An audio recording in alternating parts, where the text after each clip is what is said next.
portent des noms tels que SolarWinds, Stuxnet ou WannaCry. Volent des données, espionnent et sabotent des systèmes. Ils infectent et paralysent des entreprises, des administrations, voire des États. Ces virus informatiques sont peut-être les nouvelles armes des conflits d'aujourd'hui.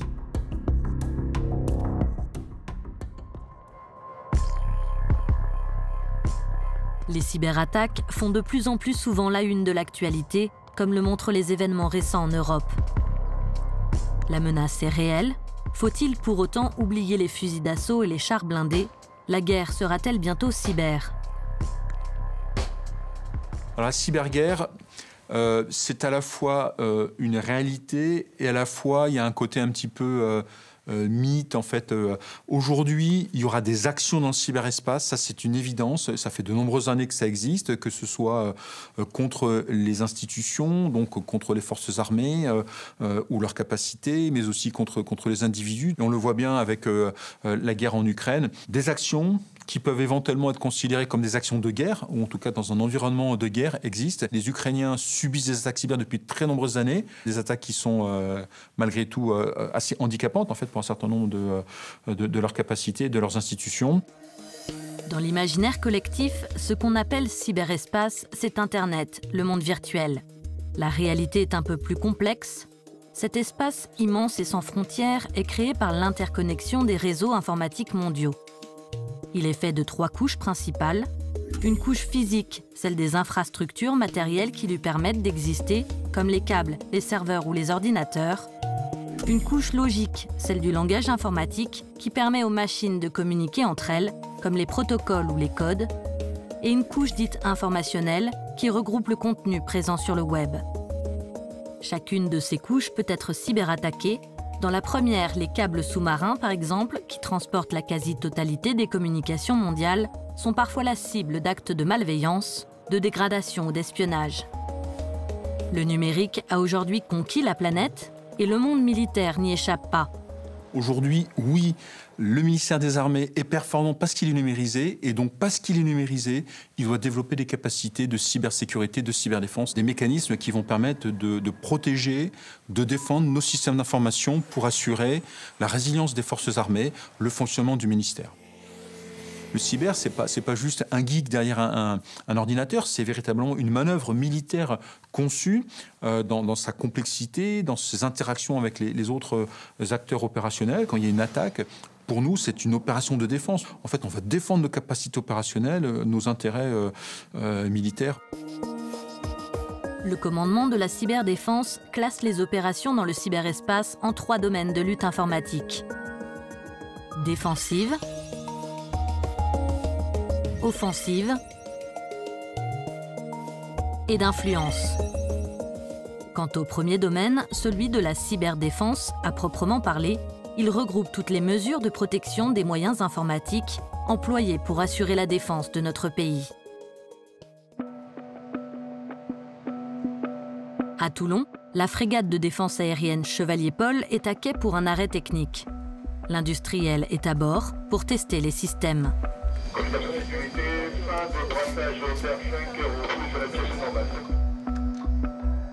On est branché sur le missile 32 et 36.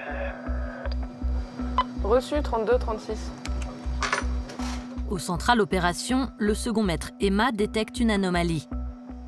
La piste Papa 01 dans le 90, 32 nautiques classifiées hostiles. Papa 01 dans le 90, piste classifiée hostile. Un bâtiment hostile approche, mais le système d'armes ne répond plus. Au paramanœuvrer. Impossible de passer au paramanœuvrer, le lanceur 3 est en erreur. Reçu, lanceur 3 en faute, on va investiguer. Bug ou incident technique? Plus que ça, une attaque cyber. En réalité, une fausse attaque cyber jouée lors de l'édition 2022 de DEFNET, l'exercice annuel de la cyberdéfense française. L'occasion d'entraîner toute la chaîne cyber du ministère. 14 états-majors, directions et services sont mobilisés, soit plusieurs centaines de cybercombattants des 3 armées sur le pied de guerre pour jouer plusieurs dizaines de scénarios. Le dysfonctionnement est lié à ce branchement-là, vous pensez? Disons que c'est le seul élément extérieur qui est branché à notre système interne. Donc on peut en déduire que la faute, elle viendrait d'en bas. Après, encore une fois, j'ai simplement constaté le lanceur numéro 3 en faute et j'ai pas plus d'informations à vous donner. Une menace, va exploiter une vulnérabilité pour tenter de produire un impact opérationnel.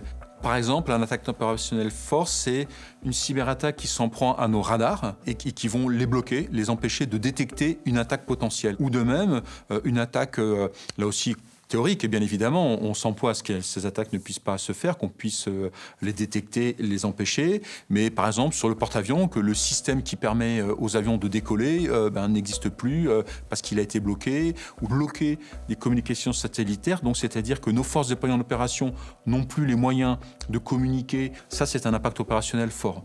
Donc c'est pour ça justement qu'on a véritablement un besoin d'être très paranoïaque et de s'intéresser à tous les types d'attaques et donc à toutes les motivations possibles et imaginables.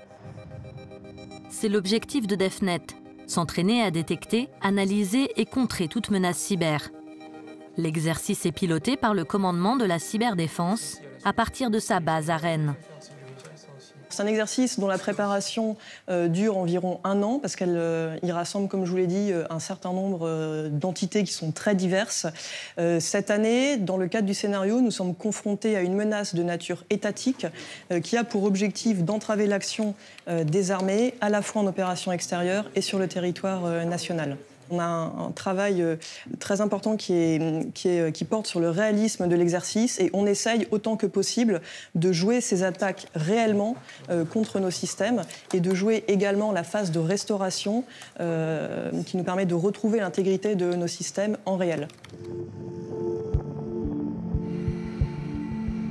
À Mont-de-Marsan, un incident cyber est simulé sur un système solaire moyenne portée Mamba qui permet de sécuriser l'espace aérien. Oui, c'est bon, j'ai bien les munitions sur le TECR.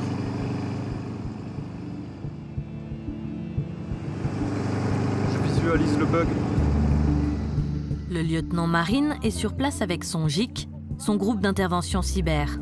Donc si vous voulez bien m'expliquer ce qui s'est passé, c'est bien vous qui avez vu l'incident ce matin? Exactement, en fait. Ces équipes d'experts interviennent en cas d'incident cyber.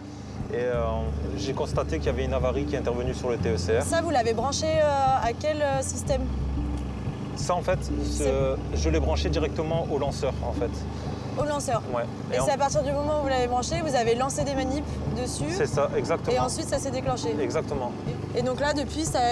Donc là, mon lanceur... Ça, normalement, c'est pas censé clignoter, c'est ça? Non. Un peu comme des inspecteurs ou des médecins légistes, ils investissent la scène de l'incident pour enquêter. Vous êtes sur le TECR qui a été branché au MLT. Tout à fait. Et donc vous m'avez dit que vous avez trouvé un marqueur de compromission. Voilà, donc c'est un fichier que vous avez retrouvé. Effectivement, c'est un fichier qu'on ne connaît pas nous en interne, chez MBDA. Donc effectivement, il semble être suspect. Ils sont parfois renforcés par l'industriel, concepteur du système attaqué. L'analyse est en cours. Là, on est obligé d'attendre un certain laps de temps pour pouvoir ressortir vraiment tout le caractère malveillant de l'exécutable.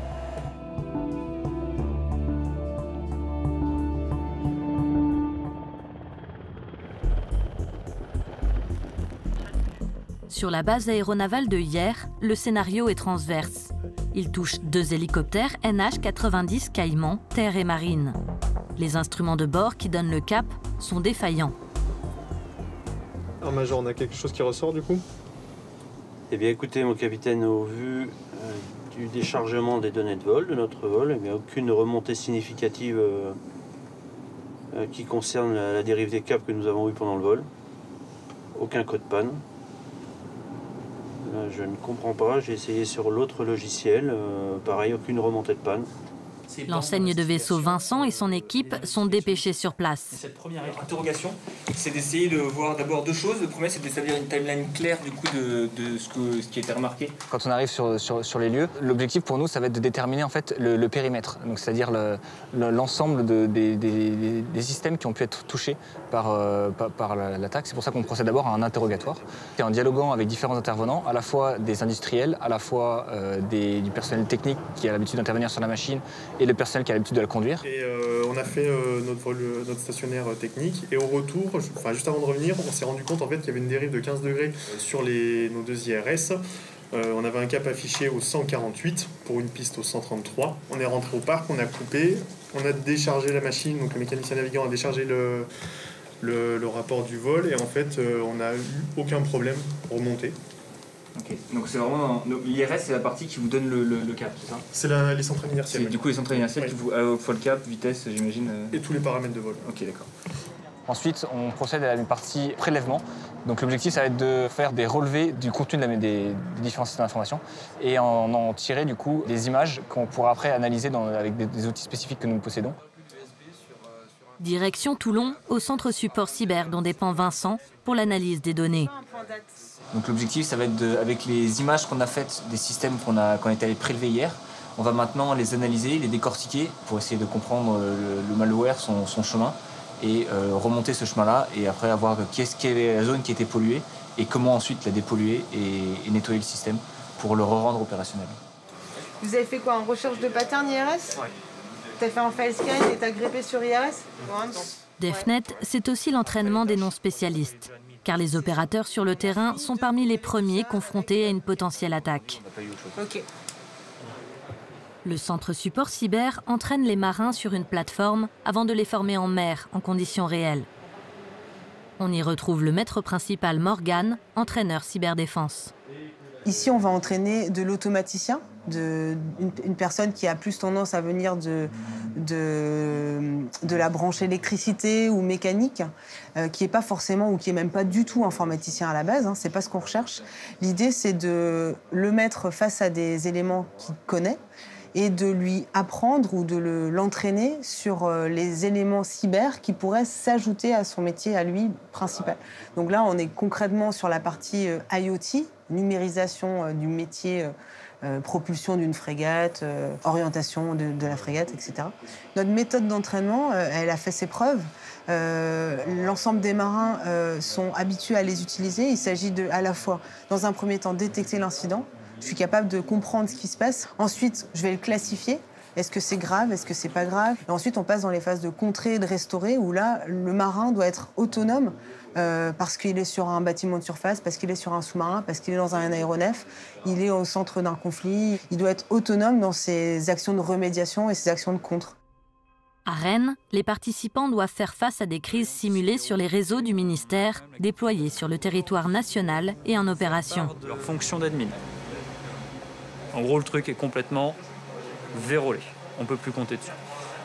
Pour ce qui nous concerne, du coup, on passe cette fois plus sur une phase d'investigation à chaud, en vue de faire de la remédiation, mais sur une phase d'investigation un peu plus à froid, où le but, ça va être de comprendre le cheminement de l'attaquant et d'essayer de faire émerger ses intentions au travers des actions.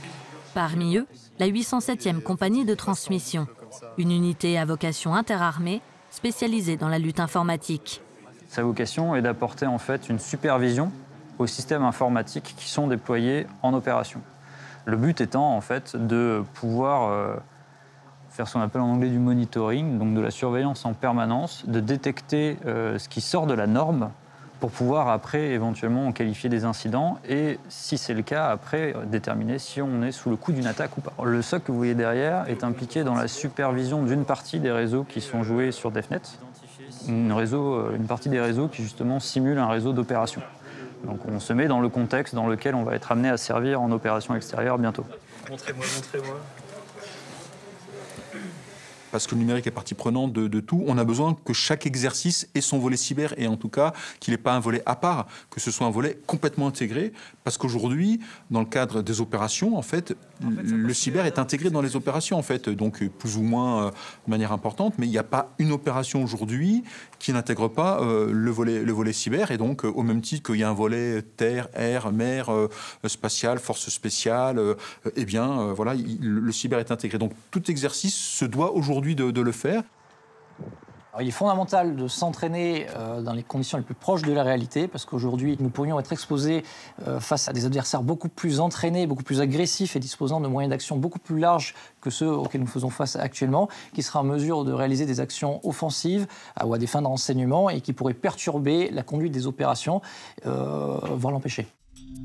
C'est bien la finalité des exercices comme DEFNET, être plus performant sur les théâtres d'opération partout où la France est engagée, comme en Afrique ou au Proche-Orient, dans le cadre des opérations Barkhane et Chamal, où la 807e compagnie est projetée. Le théâtre Barkhane est particulièrement vaste, il fait la taille de l'Europe. Et pour contrôler l'ensemble des données qui sont sur plusieurs pays en Afrique, c'est une équipe donc, du coup, de 5 personnes qui sont réparties dans le SOC à N'Djamena, qui vont pouvoir contrôler, grâce à des sondes réparties sur l'ensemble des pays, tous les flux qui transitent par le réseau. Un réseau dense, mais surtout stratégique. Supervision un parc informatique conséquent qui représente à peu près 2500 ordinateurs, avec un réseau de télécommunications assez dense, et auquel s'ajoute dernièrement la supervision des téléphonies mobiles. Il y a énormément de manipulations sur les ordinateurs, ce qui remonte énormément d'événements, mais ce qui est tout à fait normal. Une ouverture de session, le branchement d'une clé USB, l'équipe analyse ces événements informatiques pour en isoler les actions suspectes. Concrètement, une journée représente environ plusieurs millions d'événements, ce qui représente une vingtaine d'alertes. Et de ces vingtaines d'alertes en découlent 1 ou 2 incidents journaliers. Grâce aux équipements qu'on déploie sur les différents sites, on a des sondes. Et ces sondes, elles vont analyser du coup tout ce qui se passe. Elles vont capturer le flux de système, donc ce qui concerne les ordinateurs en eux-mêmes, mais aussi les flux réseau. Ces réseaux sont des réseaux protégés sur lesquels circulent des informations sensibles et on va regarder ce qui transite comme information dessus. Généralement, on est plutôt vu comme les policiers justement des réseaux, mais nous, on sait très bien qu'on agit pour eux, pour la protection de leurs données et surtout pour que la mission puisse bien se dérouler. Il est intéressant de noter que cette supervision ne serait pas possible depuis la métropole. La masse de données est absolument considérable à traiter et à analyser. Ce serait impossible de la rapatrier en France pour des questions de réseau, de débit. C'est pour ça qu'il est important d'être présent sur le théâtre pour pouvoir le faire correctement et avec une masse critique de données suffisante, mais également pour pouvoir conseiller le chef au plus près et pas par téléphone ou par visio depuis la France. D'autre part, s'il y avait un réel incident cyber qui était détecté, il est probable que les flux vers la métropole seraient coupés pour éviter qu'une attaque se diffuse sur l'ensemble du réseau. Cela rendrait la métropole totalement aveugle et le théâtre isolé. Cela justifie le besoin d'avoir du spécialiste cyber directement sur place, au plus près des chefs. La transformation numérique en cours va offrir des moyens d'action inédits sur le champ de bataille, comme la mise en réseau des systèmes d'armes, avec pour conséquence une plus grande efficacité opérationnelle, mais également une plus grande vulnérabilité. La Direction générale de l'armement est l'expert technique du ministère des Armées en matière de cyberdéfense. De l'anticipation de la menace à la maîtrise d'ouvrage de cybersolutions, elle permet aux armées de disposer de systèmes d'armes cybersécurisés au bon niveau et de moyens pour mener à bien les luttes informatiques. La notion de déconnexion est tout à fait illusoire. Un système d'armes est connecté en permanence à une quantité d'autres acteurs et les attaquants en face le savent parfaitement, pourraient vouloir profiter de l'ensemble de ces connexions pour venir pénétrer, intruser le système en question. C'est le cas par exemple du Griffon ou du Jaguar, des blindés de la gamme Scorpion. Avec une numérisation accrue de l'ensemble des véhicules, des échanges accrus entre ces différentes pièces sur le terrain, on accroît la surface d'attaque et donc on est obligé de prendre dès le départ le plus grand compte des exigences cyber. L'enjeu pour nous, c'est de désormais ne plus avoir aucun système d'armes qui puisse être engagé dans un environnement numérique agressif sans disposer d'un système de supervision de la sécurité, de détection d'attaques. Les prochaines capacités des armées intégreront une protection numérique dès leur conception et tout au long de leur cycle de vie. C'est le cas par exemple de la future frégate de défense et d'intervention, premier programme nativement cybersécurisé. Mais le principe de continuité du cyberespace permet d'atteindre une cible sans l'attaquer directement. Il existe bien souvent un chemin numérique entre le port et le bateau en mer, entre la station de carburant et le véhicule. On a tendance à expliquer ça de manière extrêmement simple en disant que la sécurité c'est l'affaire de tous. Les attaques commencent bien souvent par des erreurs d'inattention ou des erreurs individuelles de celui qui branche la clé USB sur le mauvais système ou clique sur un lien ou une pièce jointe sans avoir préalablement s'être demandé si cette pièce jointe ou ce lien est de confiance. Les experts cyber de la Direction générale de l'armement, regroupés au sein du centre DGA Maîtrise de l'information, situé à Bru, en Bretagne, en sont bien conscients. Au quotidien, ils analysent la menace et spécifient les architectures de nos systèmes d'armes pour qu'ils résistent à toute forme d'agression cyber. Ils créent aussi des outils de sensibilisation. Ici, dans ce scénario, un marin reçoit sur son adresse professionnelle un courriel avec un document en pièce jointe. La plaquette d'information d'un club de plongée, une activité dont il est un adepte. Il le télécharge sur sa clé USB sans se douter qu'il est piégé. L'attaquant l'a ciblé depuis le réseau LinkedIn, où il a trouvé suffisamment d'informations personnelles pour préparer son attaque. Une fois la clé USB branchée à bord du bateau, le virus va infecter le réseau et prendre le contrôle du système de propulsion. La cyberdéfense, c'est aussi et surtout un sport collectif. Alors, la cyberdéfense, elle concerne l'ensemble des acteurs, des utilisateurs du numérique. Chacun est responsable justement d'une bonne utilisation du numérique. Après, c'est complexe, donc on a besoin des spécialistes de la technologie, de l'informatique, des réseaux, mais aussi des réseaux sociaux, des acteurs du renseignement, d'intérêt militaire ou d'autres types de renseignements sur la sécurité et la défense, qui eux aussi vont contribuer à ce que l'on puisse couvrir le spectre le plus large possible à l'intérieur du ministère, mais aussi à l'extérieur, avec notamment nos industriels de la défense, qui eux aussi doivent être protégés et ne doivent pas être des sources de vulnérabilité pour nous. Une large part des cyberattaques se joue sur le terrain économique, pour voler des renseignements, des secrets de fabrication, des éléments de recherche et développement. Le ministère des Armées est donc particulièrement attentif à ses partenaires, notamment aux 4000 entreprises de la base industrielle et technologique de défense. En cas de suspicion de compromission d'une entreprise, la Direction du renseignement et de la sécurité de la défense, la DRSD, peut décider d'intervenir. Pour des raisons de sécurité, l'ensemble des personnes filmées est anonymisé. D'un point de vue cyber, la société Sonlic fait l'objet de plusieurs tentatives d'intrusion dans ses systèmes d'information et très récemment d'une tentative d'escroquerie très organisée. Parfait, merci pour ce point de situation. Cet incident revêt deux dimensions, une dimension économique et une dimension contre-ingérence. Donc il doit être pris au sérieux. Au regard des effectifs disponibles en direction zonale, nous allons apporter un renfort donc, à partir de la direction centrale. Donc deux hypothèses. On prend la photographie de la situation et on mesure à quel point l'attaque est avancée. Ensuite, l'EIC est chargé de mettre fin à cette attaque. Et enfin, à partir du moment où les résultats sont conformes aux attendus, donc on est revenu à une situation nominale, il faut reconstruire le système d'information, s'assurer que l'attaquant n'est plus présent sur le système d'information. Le service, à ce moment-là, pendant la remédiation, accompagne l'entreprise, mais sans intervenir.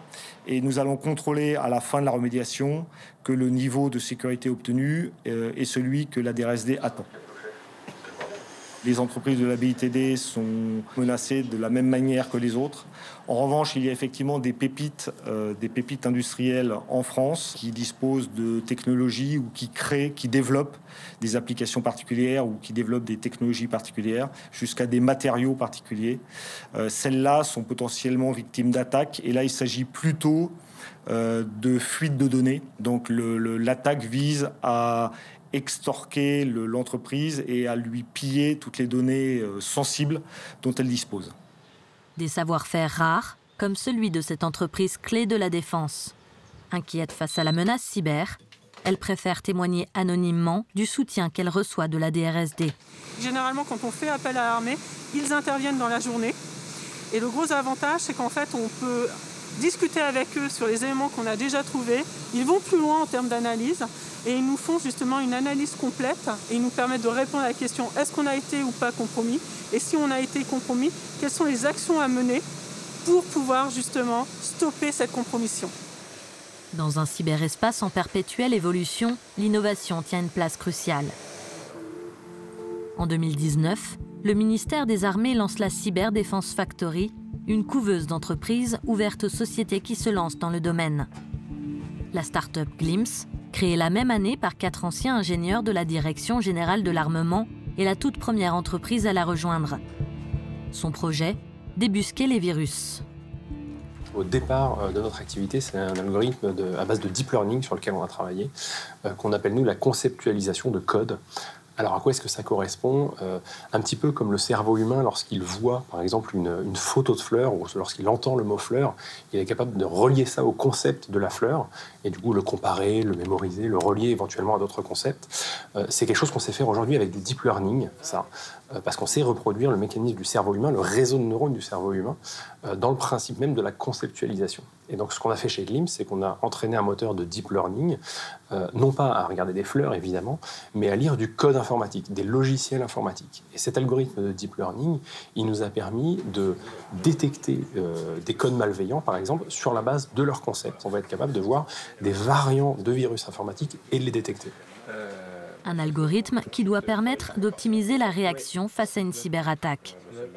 Les derniers exemples qu'on a eus sur les attaques, c'est 4 heures entre le premier mail d'infection initiale et les premières machines qui ont été paralysées par le virus. Donc en 4 heures, l'analyste, il a besoin d'être capable de détecter et d'avoir suffisamment d'informations à ce moment-là pour réagir de manière adaptée et savoir est-ce qu'il faut isoler un poste, est-ce qu'il faut couper le réseau, est-ce qu'il faut éteindre tout le système éventuellement. Là, avec nos outils, on va pouvoir en à peine quelques secondes, quelques dizaines de secondes pour les cas les plus extrêmes, identifier l'intégralité des codes qui sont au sein d'un malware, l'intégralité des codes connus en tout cas, ce qui va permettre à l'analyse de se concentrer sur sa vraie plus-value, c'est-à-dire le code malveillant en lui-même pour savoir ce qu'il va pouvoir faire. Dans un domaine cyber en pleine expansion, le ministère des Armées offre des perspectives pour exercer des métiers variés. La loi de programmation militaire 2019-2025 accroît les efforts faits avec un budget d'1,6 milliard d'euros et un effectif de 5000 spécialistes, civils et militaires, d'ici 2025.